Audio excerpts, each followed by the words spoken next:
Oi pessoal, tudo bem? Bem-vindo a mais uma aula de gestão de estoques. Hoje, dando continuidade à parte de projeto de fluxo de valor, nós já estamos aí na construção da situação futura.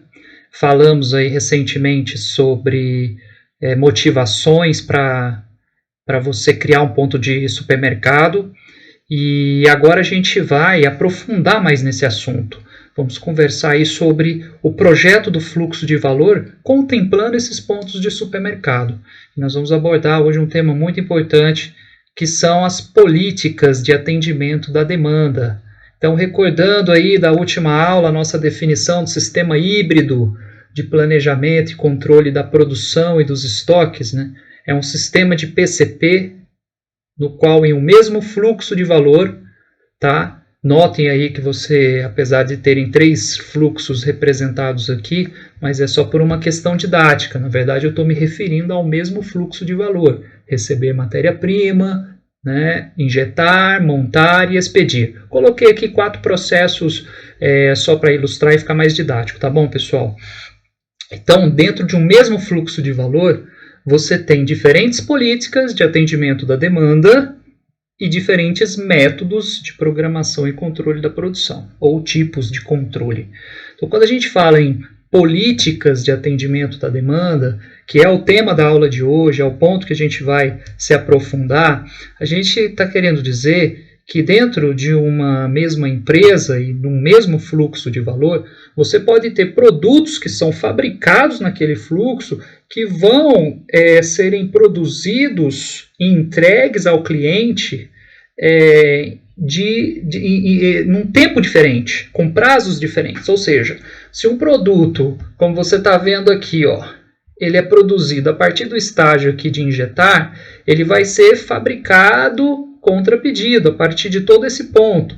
Se ele é produzido a partir desse estágio aqui, porque eu tenho um supermercado antes aqui, ó, que já está com estoque desses componentes disponíveis, eu vou montá-lo contra pedido. E se eu tenho um produto que simplesmente eu tenho ele em estoque já aqui, ó, né, um supermercado dos componentes montados aqui, eu vou expedi-lo contra pedido, que é o que a gente chama do produto pronta entrega, né, o produto delivery to order. Então, você vê que você pode ter, dentro do mesmo fluxo de valor, diferentes produtos sendo entregues em prazos diferentes, inclusive. Então, isso é muito interessante, porque começa a abrir aí uma possibilidade em termos de políticas de entrega, políticas de prazo diferentes, né? Você pode ter estoques ali ao longo do seu fluxo de produtos mais vendáveis e aqueles que saem menos, você mantém os estoques mais recuados lá no começo do fluxo, no máximo ali no nível de matéria-prima, de suprimentos. Dali em diante você faz sobre encomenda. Obviamente, o cliente que quiser esse tipo de produto vai ter que esperar mais em relação ao cliente que está pegando o produto que é o best-seller, aquele produto que sai com mais frequência, tá? Então, em cima desse raciocínio que a gente vai explorar a aula de hoje e falar um pouquinho mais sobre o projeto do fluxo de valor futuro dentro do contexto que a gente está chamando de sistema híbrido de PCP. Tá bom, pessoal? Então, primeiramente, para que a gente possa falar assim, sobre políticas de atendimento da demanda, a gente tem que entender um conceito que ele é fundamental, ele é um conceito que é a base do ponto de partida da programação de qualquer fluxo de valor, que é o conceito de processo puxador. O que é um processo puxador? É o processo a partir do qual o pedido do cliente é colocado. Eu tenho um pedido firme, o cliente chegou, falou, quero o produto tal, e aí você se pergunta, onde eu vou gerar uma ordem de produção, uma ordem de compra, ou uma ordem de expedição, de faturamento, para que eu entregue esse pedido para o cliente? A partir de que ponto do meu fluxo de valor? Então, esse ponto é o que nós chamamos de processo puxador. O processo puxador, por exemplo, ele pode estar no início do fluxo, pode ser o primeiro processo do seu fluxo, pode ser um processo de compra, como pode ser já um processo de produção. No caso da gente estar falando aqui de um fluxo de manufatura, tá? Por outro lado, Um processo puxador, se eu já tenho 2 pontos de estoque aqui, ó, eu tenho os produtos que são processados aqui no processo 1, já estão estocados. Aí vem o processo 2, usa esses produtos. E aí esses produtos são estocados aqui, ó, no supermercado dos processo 2. Então eu estou colocando o puxador, ó, bem no meio do fluxo de valor. Então significa que o processo 3 é o processo puxador. Por que chama puxador? Isso é um ponto importante. Puxador porque é o processo a partir do qual o cliente está puxando o meu produto. Né? É o cliente é quem puxa. Eu não estou produzindo nada baseado em previsão, eu não estou produzindo nada para estoque, ou seja, eu estou produzindo literalmente para atender o cliente final. É o processo puxador. Tá?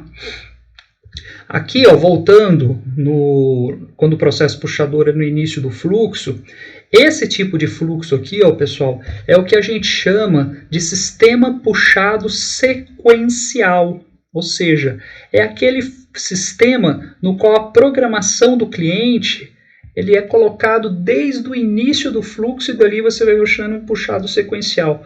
E muitas vezes esse tipo de processo, né, de programação, ela é confundida com produção empurrada. Né? As pessoas às vezes acham que o fato de você não ter supermercados ao longo do fluxo de valor, pontos de estoque ao longo do fluxo de valor, regulados pela lógica da puxada, com o sistema Kanban, eles acham que você pôs ali uma ordem ali no começo e como ela vai em fluxo dali em diante, que isso você está empurrando. Isso não é verdade, tá? Se você está colocando uma ordem, que é uma ordem do cliente, diretamente, já é o pedido do cliente, isso aí é um puxado sequencial, tá? Só caracteriza um fluxo empurrado se essa ordem que eu estou colocando ali, onde está a setinha escrito processo puxador, fosse uma ordem para estoque, ou seja, eu estou produzindo por previsão, estou ali adivinhando, fiz técnicas estatísticas, olhei para o histórico da demanda,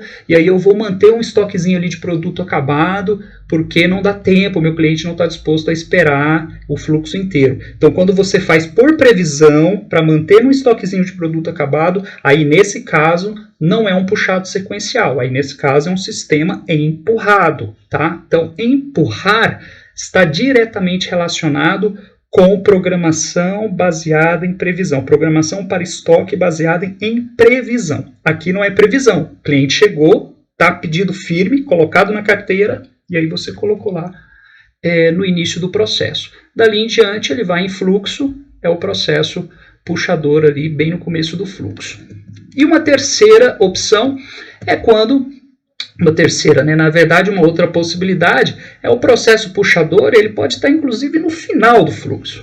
Né? Então, quando ele está no final do fluxo, por exemplo, já no processo de expedição, que é o caso que a gente falou da política de pronta entrega, né?